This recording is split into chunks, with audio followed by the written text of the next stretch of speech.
الفاتحة إلى حضرة النبي سيدنا محمد صلى الله عليه وآله وصحبه وسلم. كرام الفاتحة.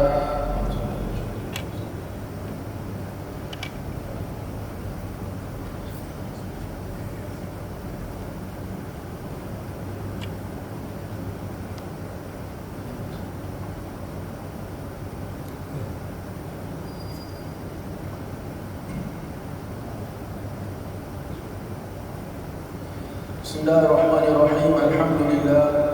Alhamdulillahillazi hadana lihaza wa ma kunna linahtadiya laula an hadana Allah. Alhamdulillahi rabbil alamin hamdan yuwafi ni'amahu wa yukafi'u mazidah. Ashhadu an la ilaha illallah wahdahu la sharika lah wa ashhadu anna sayyidana Muhammadan 'abduhu wa rasuluh. اللهم صل وسلم على سيدنا محمد مفتاح باب رحمة الله عدد ما في علم الله صلاة وسلاما دائمين بدوام ملك الله وعلى آله وصحبه عدد كل ذرة ألف مرة. اللهم صل وسلم على نور الأنوار وسر الأسرار وترياق الأغيار ومفتاح باب اليسار سيدنا ومولانا محمد المختار وآله الأطهار وأصحابه الأخيار عدد نعم الله وإفضاله. سبحانك لا علم لنا إلا ما علمتنا إنك أنت العليم الحكيم. رب اشرح لي صدري ويسر لي أمري واحلل عقدة من لساني يفقه قولي. أستغفر الله العظيم الذي لا إله إلا هو الحي القيوم وأتوب إليه. أما بعد. Alhamdulillah, puji dan syukur kita kepada Allah Subhanahu wa taala atas limpahan kurnia-Nya.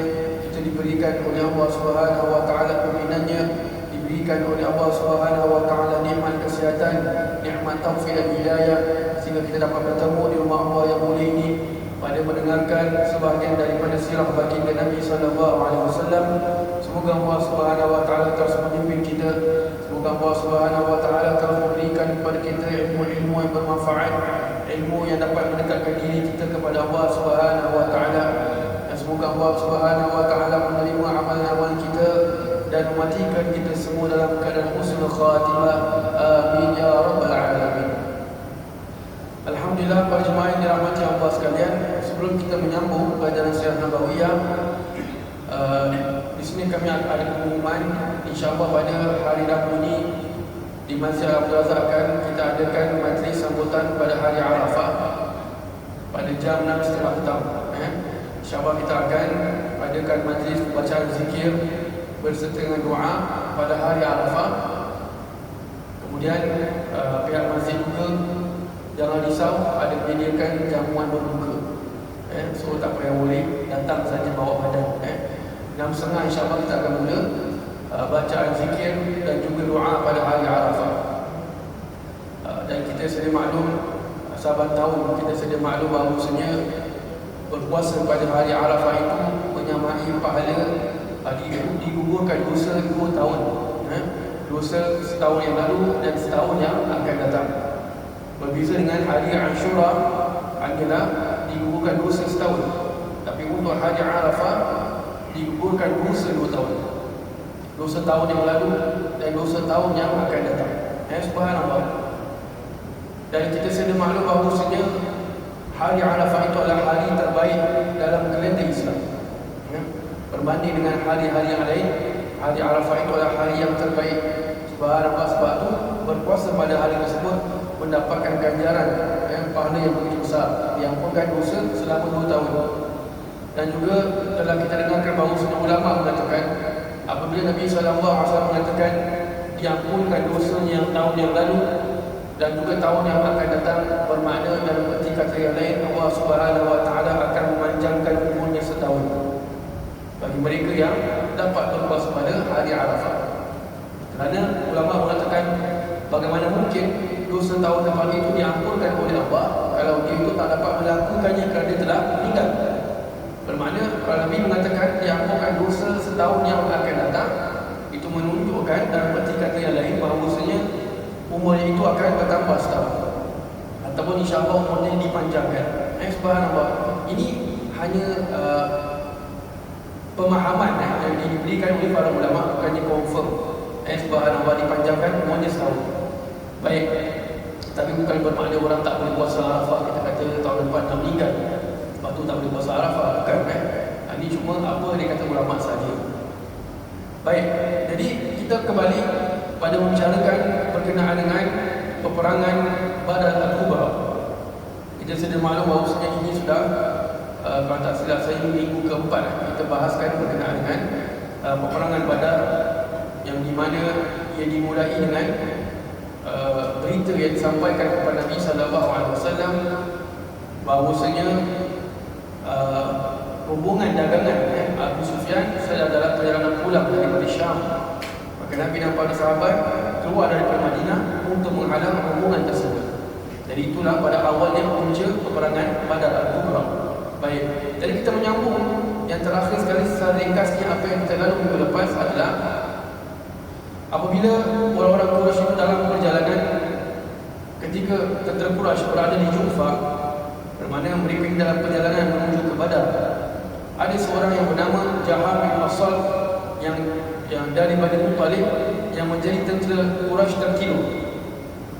Kemudian beliau terbangun kerana Jaham ini dimasuk Islam setelah itu. Kemudian beliau terbangun dan memberitahu kawannya bahawa beliau melihat sesuatu yang ngeri, iaitu seorang lelaki berada di atas kuda yang berhenti di hadapannya lalu berkata, akan mati dibunuh Abu Jahal, Utbah, Syaibah, Zam'ah, Abu Bakhtari, Umayyah bin Khalaf, Fulan bin Fulan dan beberapa pemimpin Quraisy yang lain. Kemudian akan tertawan Suhail bin Amr, Fulan bin Fulan dan lain-lain lagi.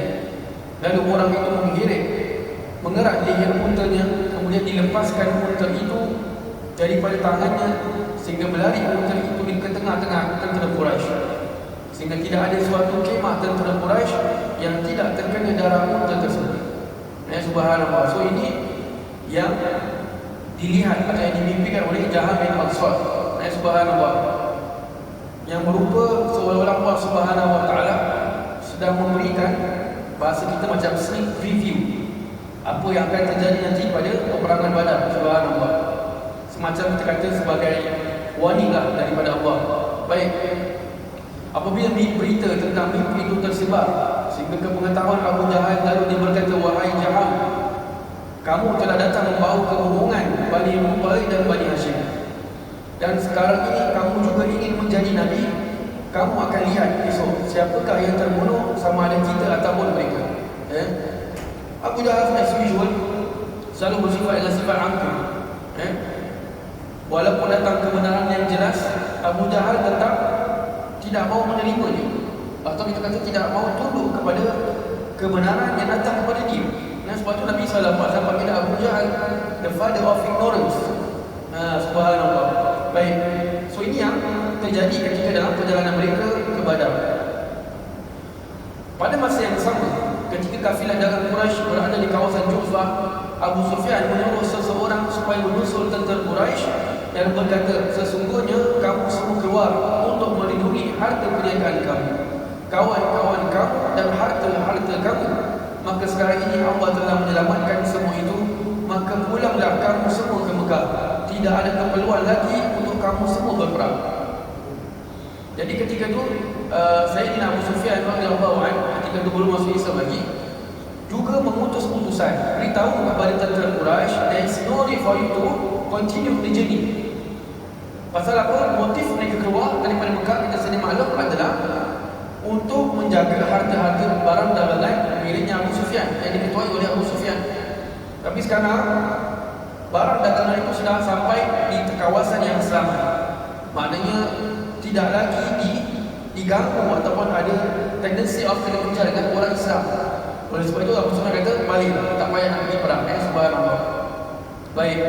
Kemudian mendengarkan itu, Abu Jahal tetap mahu meneruskan perjalanan ke Badar dan berperang dengan kaum muslimin.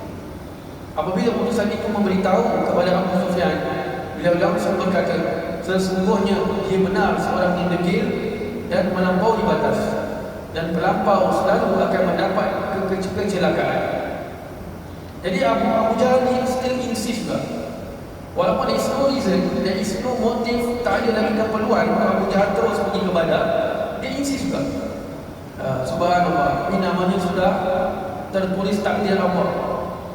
Di mana walaupun apa pun terjadi, kalau sudah ditakdirkan Abu Jahal mati dalam peperangan Badar, dia akan pergi juga walaupun apa pun terjadi. Subhanallah, dapat mimpi Abu Jahal kata, kita lihat siapa yang menang besok. Sudah diberitahu harta selamat masih lagi pergi. Subhanallah. Dan pada masa yang sama juga kaum Bani Zuhrah yang diketuai oleh Al-Akhnas bin Syarif berjumlah 100 orang juga ikut pulang ke Mekah. Al-Akhnas berkata kepada kaumnya, wahai Bani Zuhrah, sesungguhnya Allah telah menyelamatkan harta-harta kamu, sedangkan kamu semua keluar dengan tujuan menjaga harta tersebut. Oleh itu pulanglah kamu, tidak ada tujuan lagi untuk kamu terus mengikut lelaki ini, yakni Abu Jahal. Kemudian Akhnas berkata kepada Abu Jahal, apakah engkau menyangka bahawa baginda berdusta?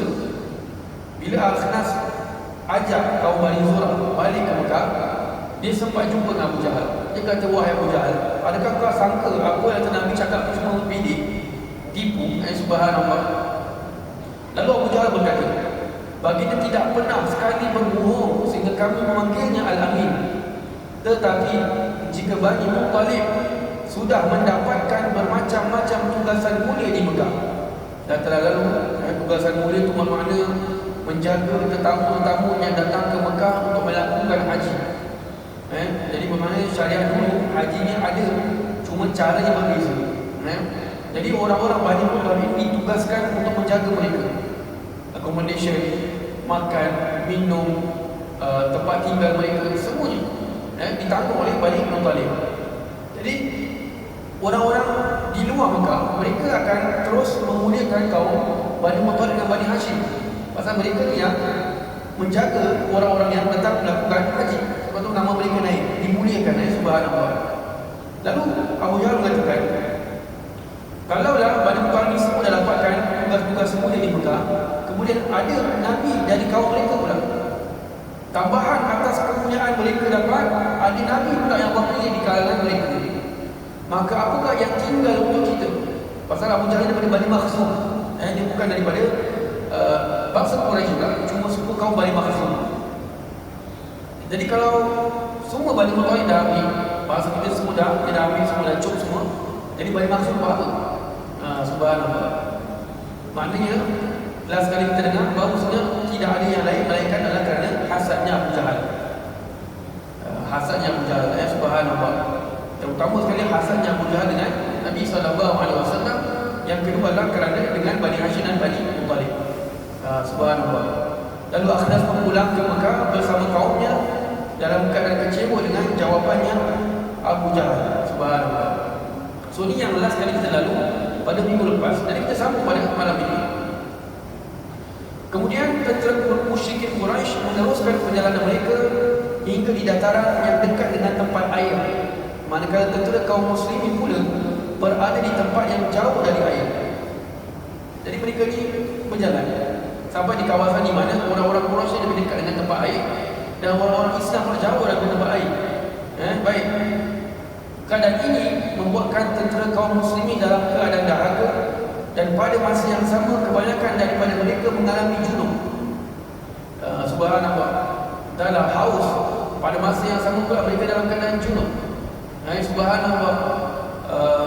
Dalam peperangan Badar atau dalam peristiwa berkenaan dengan peperangan Badar ni, hukum berkenaan dengan tayamum belum turun. So sahabat masih lagi ada di antara mereka yang masih solat dalam keadaan junub. Pasal belum ada lagi rukhsah atau keringanan untuk menggunakan debu sebagai tayamum. Subhanallah. Jadi mereka ni jauh daripada air, yang haus dan ada kebanyakan yang mereka dalam keadaan junub. Baik. Ketika itu mereka dibisikkan oleh syaitan di dalam hati-hati mereka dengan berkata, syaitan bisik, kamu menyangka bahawa kamu adalah pilihan Allah dan berada di atas kebenaran serta berada di sisi Rasulnya, sedangkan kamu dikalahkan oleh kaum musyrikin tentang urusan air. Sekarang kamu merasa dahaga mengerjakan solat dalam hadas besar dan tidak tidaklah musuh-musuhmu menunggu kecuali kehausan yang akan merangkul nyawamu dan hilang kekuatanmu. So syaitan datang cuba nak memainkan pemikiran dalam hati sahabat, nak datangkan kekacauan dalam pemikiran mereka. Subhanallah. Tapi syaitan dia cuma cakap berkenaan dengan masalah air dia. Subhanallah. Padahal sahabat radhiyallahu anhu memang dalam keadaan semangat. So kalau just because of air, insya-Allah tak akan goyang lah bahasa kita. Jadi itu yang dibisikkan oleh syaitan dalam hati mereka. Baik. Lalu pada malam itu Allah Subhanahu wa taala menurunkan hujan sehingga memampatkan tanah yang mereka berada di atasnya, sedangkan sebelum itu tanah ini dalam keadaan lembab sehingga memberatkan kaki yang melangkah. Dan hujan itu membersihkan mereka dan menghilangkan bisikan syaitan di dalam hati mereka sehingga mereka dapat melakukan mandi junub. Jadi Allah Subhanahu wa taala memberikan bantuannya, subhanallah, menurunkan hujan sehingga memampatkan tanah. Jadi tanah tu kalau dalam keadaan lembab, bermakna dia berat. Jadi nak melangkah require more strength, memerlukan kepada kekuatan yang lebih daripada kadar orang yang jalan biasa. Subhanallah, jadi berat. Dan Allah Subhanahu wa taala menurunkan hujan yang agak gerimis, yang agak ringan maknanya. Jadi sebab itu tanah tu dia tak dia jadi mampat. Jadi orang nak jalan atas tu jadi senang. Pada masa yang sama, orang-orang kafir di sana mereka mengalami hujan yang sangat lebat. Jadi bila hujan sangat lebat, first kali mereka tak boleh nak tidur. Tak boleh nak tidur pasal hujan lebat. Barang-barang mereka punya keperluan semua jadi basah. Dan pada masa yang sama, tanah yang mereka berada tu menjadi lagi berat. Jadi in other words, maknanya Allah SWT sedang mempermudahkan jalan bagi orang-orang Islam, sementara orang-orang kafir Allah memberikan mereka kesusahan. Subhanallah. Jadi dengan air hujan itu Allah Subhanahu wa taala membersihkan mereka, dan pada masa yang sama hilang bisikan syaitan. Jadi kalau syaitan masih lagi nak bisikkan mereka tentang air, dah tak ada guna. Pasal apa? Sekarang sudah ada hujan. Subhanallah. Baik. Sayyidina Ali radhiyallahu anhu berkata, pada malam itu kami ditimpa dengan hujan, maka kami berteduh di bawah pokok yang berdekatan. Kemudian ramai yang tidur kerana merasa terlalu ngantuk, kecuali baginda sallallahu alaihi wasallam yang terus salat di bawah pokok itu dan mengulangi membaca ya hayyu ya qayyum hingga waktu pagi. Ini kata berkenaan dengan malam. Ini besok nak perang. Besok nak perang. Peperangan Badar ini dia berlaku pada hari Jumaat. Ada yang mengatakan pada 17 Ramadan, ada kata pada hari-hari yang lain atau tarikh yang lain. Tak ada masalah lah perbezaan itu. So malam ni hujan, malam ni besok nak perang ni, sahabat malam ni boleh relax, ngantuk. Saya Ali mengatakan most of us semua tidur kecuali Nabi sallallahu alaihi wasallam. Kita kalau besok ni nak pergi penang kan, macam mana nak tidur malam? Maknanya bahasa kita macam besok ni nak mati, macam mana malam nak tidur? Tapi sahabat boleh ngantuk, boleh tidur pula. Subhanallah. Bermakna Allah kasih tidur ni sebagai rahmat buat orang-orang Islam. Jadi mereka rehat, besok ada tenaga. Besok ada tenaga. Sebab tu Sayyidina Ibnu Mas'ud radhiyallahu anhu berkata, ngantuk di dalam peperangan adalah sebahagian daripada iman. Kata Sayyidina Ibnu Mas'ud, ngantuk dalam peperangan adalah sebahagian daripada iman. Kerana yakin dengan ganjaran Allah, yakin dengan apa yang Allah berikan pada peperangan itu, mereka rasa macam it's okay. Maknanya mereka kata ngantuk ni bermakna fikiran mereka relax lah. Kan kalau orang yang perang resah tak? Resah. Ni besok macam mana ni, macam mana aku nak pegang pedang ni, macam mana aku bunuh musuh ni. Ini sekarang kita ada 300, depan kita ni ada 1000. 1000 lawan 300 lawan 1000. 3:1 ratio. Satu orang Islam, 3 orang musyrikin. Subhanallah. Ni kalau orang-orang biasa. Tapi Allah SWT berikan mereka ngantuk supaya mereka relax. Subhanallah. Dan Nabi SAW terus solat di bawah pokok dan mulai baca ya hayyu ya qayyum sampai waktu pagi. So tadi saya nak mengatakan ngantuk dalam peperangan itu adalah tanda ada sebagian dari iman, sementara ngantuk tanda nifak ataupun munafik. Ngantuk dalam melakukan solat, malas-malasan. Subhanallah. Baik, so ini yang berlaku pada malam tersebut. Mengenai peristiwa ini, Allah Subhanahu wa taala menurunkan ayat ke-11 surah Al-Anfal. Kita dah bicarakan minggu yang lalu, 2 minggu yang lalu, bahawa kebanyakan dalam surah Al-Anfal ni ada refer balik kepada peperangan Badar. Ada menceritakan tentang peristiwa-peristiwa yang berlaku dalam peperangan Badar. Allah Subhanahu wa taala berfirman, "A'udzubillahi minasyaitonir rajim. If yughashshiikumun nu'asa amanatan minhu wa yunazzilu 'alaikum minas samaa'i ma'an liyutahhirakum bihi wa yuzhiba 'ankum rijsa asy-syaitan wa liyarbita 'ala qulubikum wa yuthabbita bil aqdam." Artinya, ingatlah ketika kamu diliputi perasaan mengantuk sebagai satu pemberian aman daripada Allah. Bahawa jelas Allah sebut, berikan, apa beri perasaan ngantuk tu, rasa ngantuk tu sebagai rasa relax, aman daripada Allah Subhanahu wa taala. Dan dia menurunkan kepada kamu hujan dari langit untuk mensucikan kamu dengannya dan menghapuskan daripada kamu gangguan syaitan, dan juga untuk menguatkan hati kamu dan menetapkan dengannya tapak pendirian kamu. Bermakna tapak untuk mereka melangkah dalam menghadapi peperangan Badar. So Allah SWT turunkan ayat berkenaan dengan peristiwa ini. Subhanallah. So it's not just about theory, apa yang ulama sirah kata, tapi ini berlandaskan firman Allah sendiri. Surah Al-Anfal ayat ke-11. Baik. Pada keesokan hari, baginda dan para sahabat keluar dan sampai kepada sebuah perigi di Badar lebih dahulu daripada Quraisy. Lalu baginda hendak menjadikan tempat itu sebagai tempat kaum muslimin.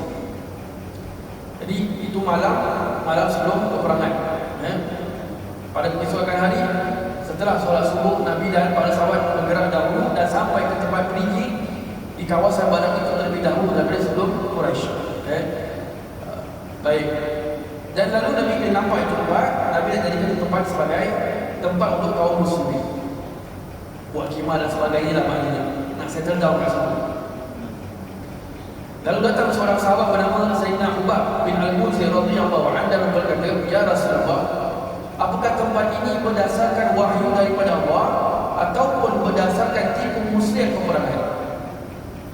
Sahabat radhiyallahu anhu Sayyidina Ubad ni, beliau ni ada idea. Subhanallah.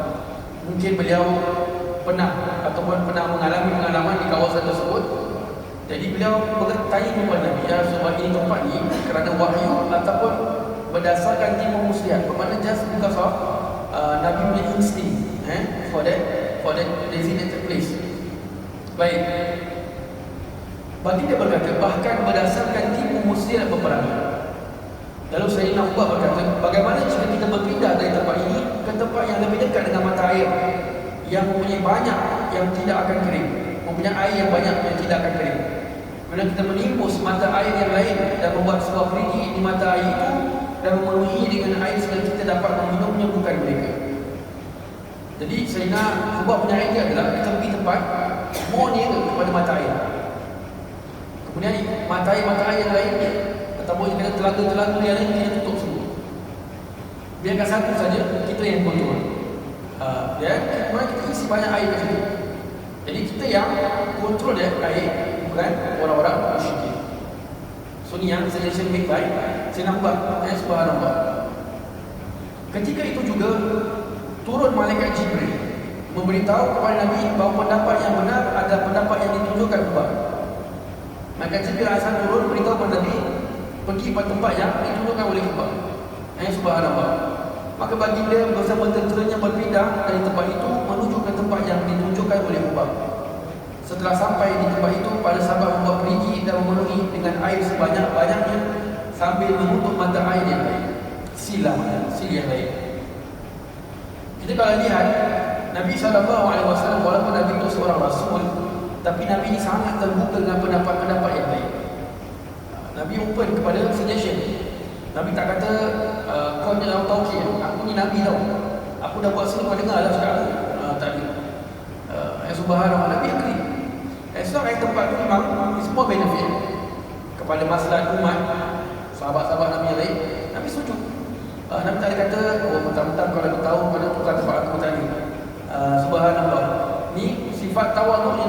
sallallahu alaihi wasallam. Baik, so ini yang berlaku dalam kepada saya orang-orang Islam. Kemudian dah settle berkenaan dengan telaga itu, datang Sayyidina Sa'ad bin Mu'adz radhiyallahu anhu. Beliau berjumpa dengan Nabi sallallahu alaihi wasallam, berkata, "Wahai Nabi Allah, bagaimana jika kami membuatkan khemah yang khusus buatmu dan menyediakan tungganganmu? Kemudian jika bertempur dengan musuh, kemudian kami bertempur dengan musuh. Jika Allah memberikan kemenangan kepada kita dan kita dapat menghancurkan musuh kita, itulah yang kita harapkan." Datang Sayyidina Sa'ad bin Mu'adz radhiyallahu anhu, beliau nak buatkan satu khemah, tempat kita kata khusus hanya buat Nabi sallallahu alaihi wasallam. Ini bukan kerana nak menyembunyikan Nabi daripada orang-orang kafir, tidak. Ini pun is part of the taktik peperangan. Taktik peperangan. Dia mengatakan di sini, kita akan buatkan khemah yang khusus buatmu ya Rasulullah, dan pada masa yang sama kita akan menyediakan binatang tunggangan yang khusus. Kemudian kita akan bertempur dengan musuh, kita akan perang. Kalau Allah Subhanahu wa taala memberikan kepada kita kemenangan dan kita dapat menghancurkan musuh kita, itu yang kita nak. Kata saya nak sama Mas. Baik. Tetapi jika mana sebaliknya, maka engkau boleh menaiki tungganganmu dan menyusul sesiapa yang berada di barisan belakang kita kerana ramai yang tidak ikut, dan bukanlah kecintaan kami terhadapmu itu melebihi kecintaan mereka. Mereka tetap mempunyai semangat dan niat untuk berjihad. Jika mereka tahu bahawa kamu akan berperang, mereka pasti akan mengikuti. Jadi Sayyidina Sa'ad bin Mu'adz radhiyallahu anhu was referring to siapa? Orang-orang yang berada di Madinah. Kan waktu kita Allah membicarakan berkenaan dengan peperangan Badar, Nabi sallallahu alaihi wasallam bila buat the announcement, kan, ada di antara orang-orang beriman, di antara para sahabat, mereka tak mau ikut. Kerana mereka cuma ingat Nabi cuma hanya mau intercept the group, menghalang kafilah orang Quraisy. Jadi mereka mengatakan, kalau macam begini tak apalah, tak payah ikut. Subhanallah. So, saya rasa Mu'adz radhiyallahu anhu was referring to them. Saya Mu'adz berkata, kalau ada kata anything happen to us, kamu boleh menaiki binatang tunggang kamu dan balik ke Madinah. Bermakna menyusul, berada bersama dengan orang-orang yang berada di Madinah. Dan bukanlah bermakna mereka tu tak ikut, kita ikut, kita ni lebih cintamu ya Rasulullah daripada mereka. Maknanya apa? Nak bilang kepada Nabi yang di Madinah tu pun tak kurang sayang, kurang cintanya mereka pada Nabi sallallahu alaihi wasallam. Subhanallah. Mereka tetap mempunyai semangat dan niat untuk berjihad. Jadi saya rasa Sa'ad bin Mu'adz radhiyallahu anhu adalah ketua Bani Puak Aus, kita tahu. Dan dia tak sabu orang-orang yang dekat Madinah. Ya semua tak payah balik lah. Mereka kat Madinah tu pun malas, tak nak keluar pergi jihad, kita yang pergi. Kalau mereka ikutkan ramai sikit orang kita, ini tinggal 300, berapa orang dia ikut. Yang kat Madinah tu ramai, tak nak ikut. Dia tak ada, bahasa kita macam busuk-busuk kan, buruk-buruk kan yang ada kat Madinah. Bahkan dia naikkan lagi orang-orang yang ada dekat Madinah. Subhanallah. Yang dekat Madinah tu tak kurang cintanya mereka padamu ya Rasulullah. Jika mereka tahu bahawa kamu akan berperang, mereka pasti akan mengikutimu. So ini berkenaan dengan kisah yang dikatakan oleh Sayyidina Sa'ad bin Mu'adz. Kemudian dia mengatakan, namun mereka hanya menyangka bahawa kita hanya keluar untuk menghalangi kafilah Abu Sufyan, dan itulah yang membuat mereka tidak ikut bersama pada kali ini. The only reason yang mereka tak ikut adalah just pasal nak menghalangi kafilah. So Islam Allah berjihad. Jadi tu dia macam no ni lah, tak apalah, biarlah orang lain buat, maknanya gitulah. Subhanallah. Maknanya nak bilang Nabi, don't worry. Subhanallah. Baginda sallallahu alaihi wasallam bergembira dengan perkataan Sayyidina Sa'ad, lalu memujinya dan mendoakannya dengan kebaikan. Kemudian setelah khemah pun didirikan dan Sayyidina Abu Bakar juga masuk ke dalam menemani Nabi sallallahu alaihi wasallam. Jadi Sayyidina Abu Bakar masuk bersama untuk menemani Nabi ke dalam. Subhanallah. Jadi ini yang berlaku kan? Ini pada pagi sebelum berlakunya peperangan Badar. Diriwayatkan bahawa satu ketika Sayyidina Ali bertanya kepada sebahagian sahabat, siapakah manusia yang paling berani? Lalu mereka menjawab, engkaulah wahai Ali. Tanya pada sahabat. Dalam riwayat lain mengatakan, sahabat katakan kami tak tahu. Ada yang mengatakan sahabat hanya berdiam. Subhanallah. So mereka mengatakan, menjawab, engkau lah wahai Ali. Sayyidina Ali berkata, manusia yang paling berani ialah Sayyidina Abu Bakar. Ketika peperangan Badar, kami menempatkan baginda di dalam sebuah khemah. Maka kami bertanya, siapakah yang akan menemani Nabi? Ketika itu tidak ada seorang pun yang bergerak melainkan Sayyidina Abu Bakar dengan pedang yang berada di tangannya, sehingga tidak ada musuh yang mendekati kepada khemah itu melainkan Sayyidina Abu Bakar yang akan mendekati mereka. Maknanya bahasa kita ni, whatever happen tu Sayyidina Abu Bakar yang akan pergi depan ni. Subhanallah, tapi untuk menyelamatkan Nabi SAW. That's why Sayyidina Ali mengatakan Sayyidina Abu Bakar itu adalah yang paling berani. Subhanallah. Baik. Kemudian pada malam itu, malam sebelumnya, seperti diriwayatkan oleh Sayyidina Anas bin Malik, baginda berjalan di tempat peperangan, di tempat dataran peperangan itu, sambil berkata, ini adalah tempat terbunuhnya fulan insya-Allah pada esok hari, sambil meletakkan tangannya di atas bumi. Ini adalah tempat terbunuhnya fulan, ini adalah tempat terbunuhnya fulan. Yang si fulan yang akan mati kat sini, yang fulan akan mati kat sini, yang ni akan mati kat sini, subhanallah. Dan Sayyidina Anas berkata, tidak ada yang mati jauh dari tempat ditunjukkan baginda sallallahu alaihi wasallam. Apa buka kan, nampakkan kepada Nabi apa yang akan berlaku. Siapa yang akan mati kat tempat ni, subhanallah. Exact tempat ni, ni mati ni. Yang ini mati kat sini. Yang sini ini mati kat sini, subhanallah. Seolah-olah dah berlaku tu. Apa tunjukkan Nabi ni seolah-olah macam ada video yang Nabi nampak. Jadi ini dalam Sahih Muslim tak silap saya. Nabi ke tempat ni, tunjukkan tempat si fulan-fulan ni dalam hadis Sahih Muslim tak silap. Baik. Kemudian tibalah daripada hari peperangan tu, tibalah tentera Quraisy, tentera musyrikin Quraisy pada keesokan hari daripada pagi peperangan tu dengan keadaan sombong serta lengkap dengan peralatan perang. Ketika itu baginda berdoa, ya Allah, ini Quraisy telah datang dengan sombong dan kebanggaan. Mereka memusuhimu dan memusuhi perintahmu dan menustakan Nabi-Mu. Nabi SAW doa kepada Allah. Nampak dalam keadaan orang Quraisy datang dalam keadaan sombong, megah. Mereka megah tu kerana apa? Mereka yakin mereka boleh menang. Second, mereka pula datang kenapa boleh yakin? Satu, kerana jumlah mereka. Second, kerana mereka tu lengkap.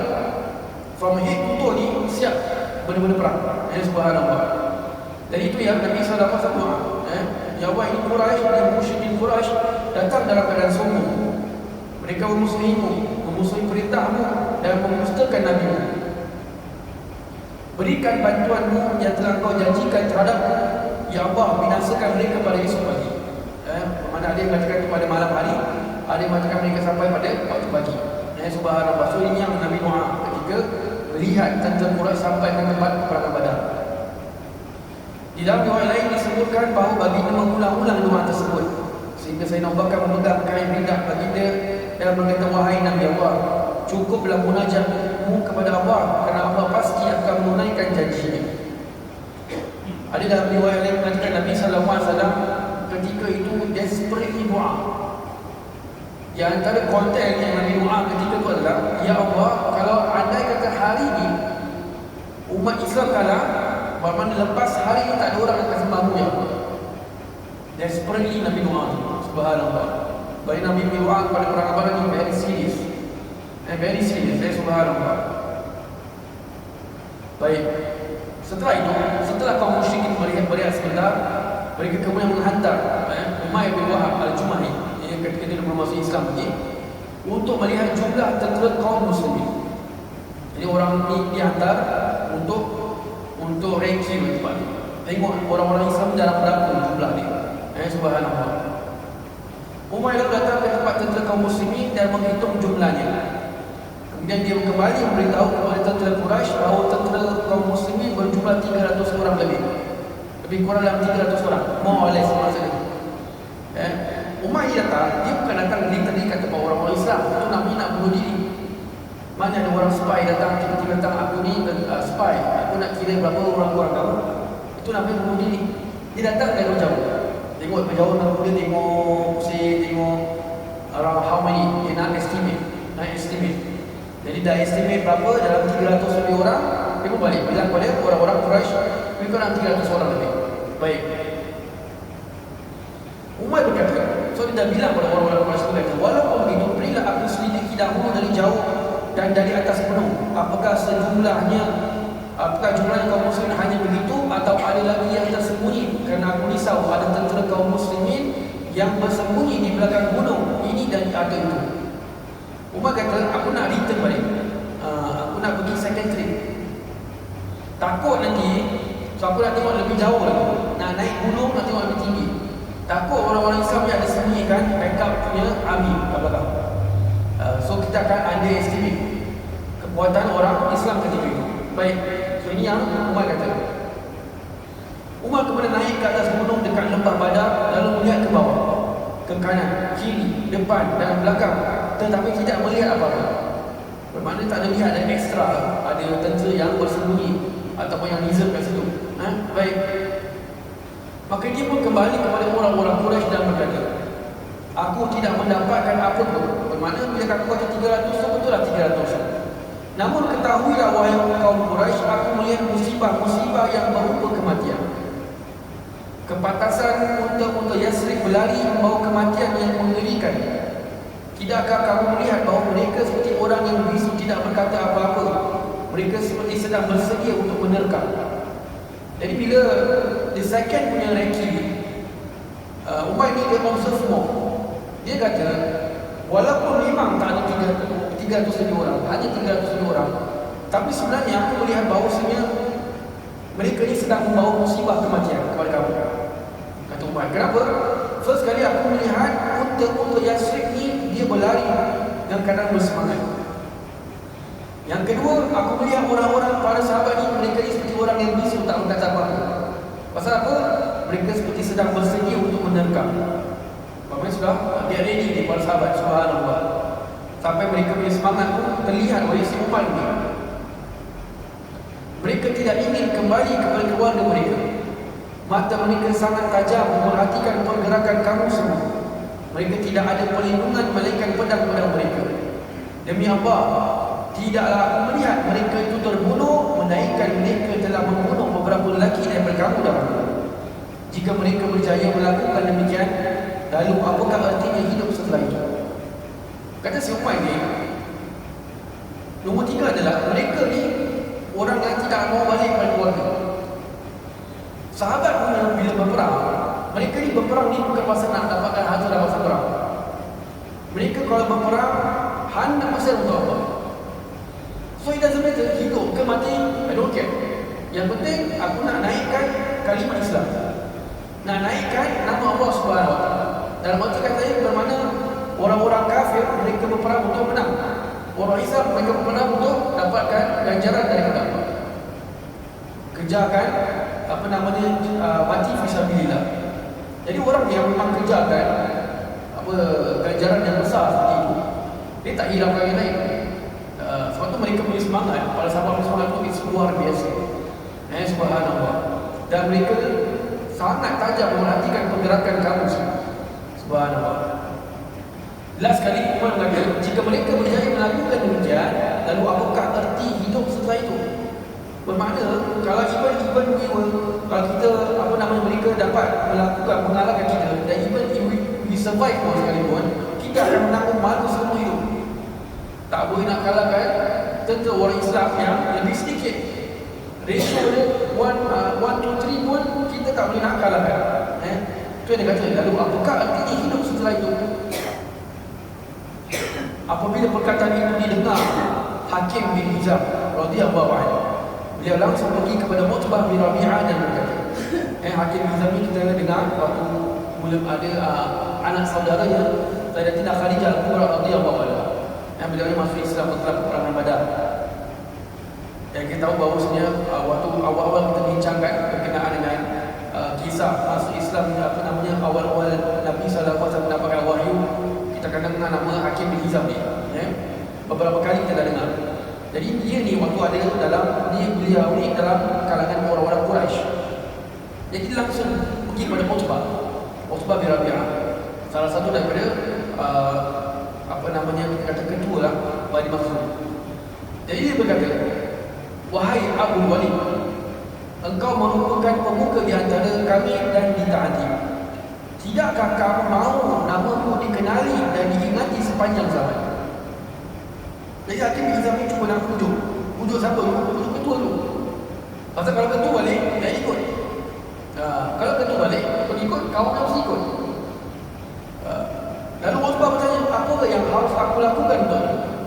Kau nak tak kamu ni akan dikenali terus dan diingati sepanjang zaman?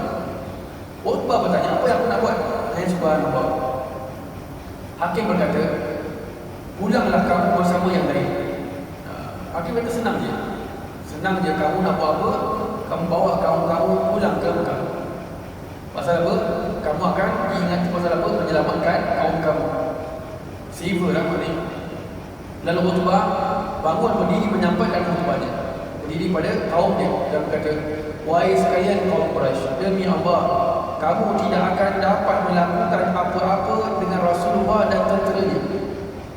Jika kamu dapat mengalahkannya, maka kamu akan membenci untuk memandang salah seorang dengan yang lain kerana sepupunya dan keluarganya telah dibunuh. Maknanya apa? Kalau anda kata kita menang pun, kan, kamu takkan boleh nak pandang kawan-kawan kamu sendiri. Pasal yang kamu bunuh daripada tentera orang Islam tu saudara kamu sendiri. Saudara orang yang kamu pandang muka dia, sepupu yang kamu pandang di muka, bapa dia, anak dia, pakcik dia dan seterusnya. Subhanallah. Ini dikatakan oleh Utbah. Kalau kamu dapat mengalahkannya, maka kamu akan membenci untuk memandang salah seorang dengan yang lain kerana sepupunya dan keluarganya telah dibunuh. Baik. Oleh itu, pulanglah kamu dan biarkan tentera orang Islam dengan kuat Arab yang lain. Jika tentera Islam menang, maka itulah yang kamu inginkan. Tetapi jika mereka kalah, maka kamu tidak ada hubungan dengan kekalahan mereka. Cakaplah bahawa Utbah adalah pengecut, tetapi kamu lebih tahu bahawa aku bukan pengecut. Utbah telah itu berinubuat, telah itu terangkan pada orang-orang Quraisy. Dia beritahu, just leave orang-orang Islam dengan puak-puak Arab yang lain kalau mereka nak menyerang orang-orang Islam. Kalau anda kata tentera Islam menang, itu yang kamu nak. Why? Kerana kebanyakan daripada orang-orang Islam ketika itu yang berada di Madinah, yang hijrah itu adalah bangsa Quraisy. Yang berhijrah itu adalah bangsa Quraisy. In other words, jadi kalau orang Quraisy ini sendiri yang beriman ni, dia berperang dengan orang-orang Arab yang lain, bermakna orang-orang Arab di Mekah pun dapat nama juga. Orang Quraisy menang perang.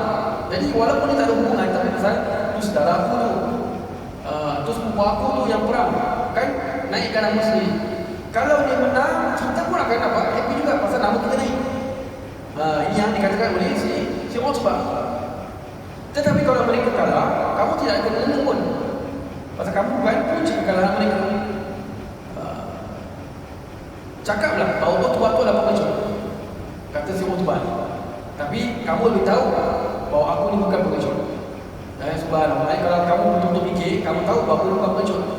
Tapi kalau kamu nak cakap aku pengecut, silakan. Kata si Utbah. Jadi Utbah ni orang yang dipandang, orang yang dibesarkan. Baik.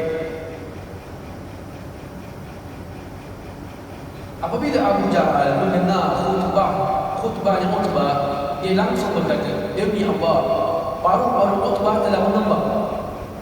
Kata si Abu Jahal, iaitu sindiran bahawa Utbah adalah pengecut ketika melihat Rasulullah dan tenteranya. Demi Allah, kita tidak akan pulang sehingga Allah memutuskan urusan kita ini dengan mereka. Utbah hanya berkata demikian kerana anaknya ada di pihak kaum muslimin. Abu Jahal ni, dia nyambung. Jadi satu bangun kata tak payah perang. Abu Jahal kata, kau jangan dengar cakap saya ni.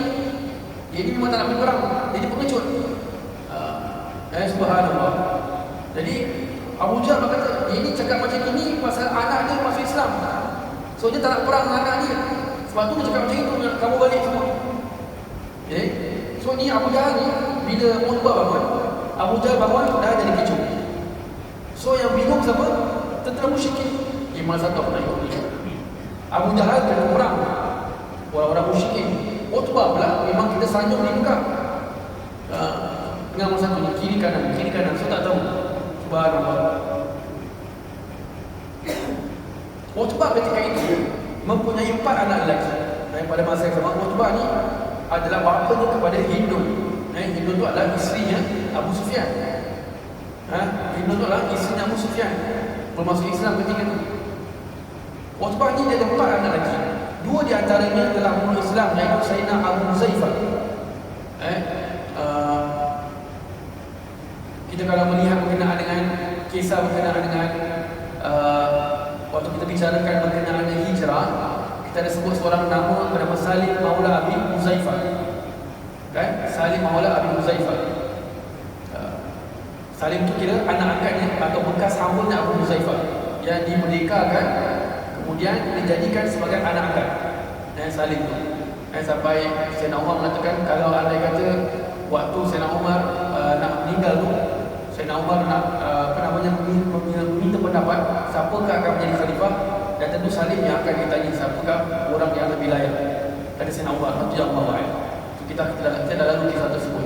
So ini saya cuma beritahu saja. So Abu Huzaifah ni adalah anaknya Utbah, dan Sayyidina Mus'ab bin Umair anak tirinya. Masyhur. Dan 2 lagi dalam keadaan kafir, iaitu Al-Walid dan Utbah bin Abu Aziz. Bin Utbah dan Abu Aziz. So 2 Islam, 2 kafir, anaknya Utbah. Baik. Pada ketika itu juga terjadi pertikaian bidang di antara Utbah dan Abu Jahal. Dia jadi kecoh. Ini maki ini, ini maki ini, ini maki ini, ini maki ini. Yang askar tengok, siapa nak tengok ni? Jadi kecoh. Aku rasa kita ikut dia lah. Tak ada, aku rasa kita ikut dia ni. Dah kecoh, subhanallah. Pada masa yang sama, Nabi sallallahu alaihi wasallam melihat kekecohan mereka dari jauh. Nabi nampak mereka sudah ucap kacir. Berbelah bagi ni nak perang ke tak ni, nak perang ke tak, nak balik ke tak ni. Dan sekarang kalau balik memang asam pedas. Depan ni tak ada asam pedas. Apa dah masa kita balik boleh relax. Ni kalau perang ni alamak mati lah, mati. Jadi kecoh orang-orang Quraisy. Baik. Jadi Nabi nampak Utbah berada di atas unta merahnya, lalu Nabi SAW bersabda, jika mana ada kebaikan di antara mereka, maka kebaikan itu ada pada pemilik unta merah itu. Jika mereka taat kepadanya, maka mereka akan mendapat petunjuk. Nabi SAW mengatakan, kalau andai kata, bahasa kita lah nak faham, andai kata kalau ada di antara orang-orang Quraisy yang happen to be dapat Islam ketika tu, confirm orang yang telah naik atas unta, pergi semua Utbah. Utbah pergi perang ni bermakna dia dah nak balik. Pasal pada dia, kalau pergi perang kita kalah, teruk ni, kita akan bunuh kita punya saudara sendiri. Kalau kita biarkan mereka tak pergi perang, maknanya kalau mereka menang, nama kita pun naik, nama kita pun harum. Kata si Utbah. Betul Nabi kata, kalau ada kebaikan di antara mereka tu, maka kebaikan itu akan berada pada pemilik unta merah. Orang yang berada atas unta merah tu isi Utbah. Dan kita tahu unta merah itu unta yang paling mahal. Subhanallah. Jika mereka taat kepadanya, jadi kalau orang-orang Quraisy atau orang-orang musyrik Quraisy itu dengar cakap dia, maka mereka akan mendapat petunjuk. Manakah mereka akan dapat petunjuk? Mereka dapat balik. Subhanallah. So ini yang disebutkan oleh Nabi SAW ketika melihat kekecohan di antara orang-orang musyrikin ketika itu. Wallahu a'lam bishawab. Dan insya-Allah kita akan sambung lagi membicarakan lagi tentang pada pagi peperangan sebelum terjadi peperangan pada minggu hadapan insya-Allah. Baca surah Al-Asr dan tasbih kafarat.